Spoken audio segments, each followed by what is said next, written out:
Hello friends, this is टोर्नियम Norway है। एकदम पानीको चिसो कलकल छ यहाँ है। यो चाहिँ समुद्रबाट बगेर आएको पानी हो। यसलाई खोला नै भन्छ, यहाँ टोर्नियम फ्युट भन्छ।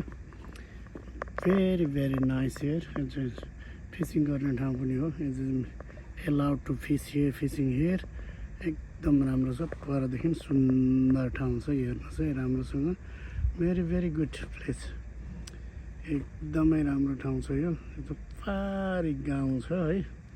This is very huge is good place है।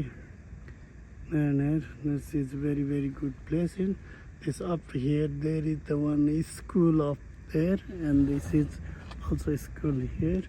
यो चाहिँ के भन्छ,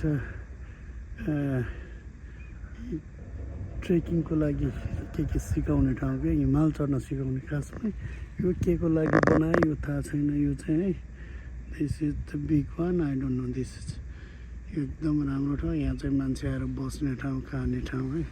सो छेउको किनारामा आएर बस्ने ठाउँ छैन। यो हिउँदमा सक्दैन, यो टाइममा चाहिँ आएर मजाले बस्न सक्छ। It is very beautiful places water here in टोर्नियम फ्युट। Thank you so much. Hello friends, टोर्नियममा चाहिँ यो चाहिँ खोला है। टोर्नियम खोलाको छेउ किनारमा this is the river in टोर्नियम रिभर। हेलो, यो खोला हुन नि फाइदा रहेछ देशको लागि। सबै सजिलो आइपुग्ने सामानहरू है।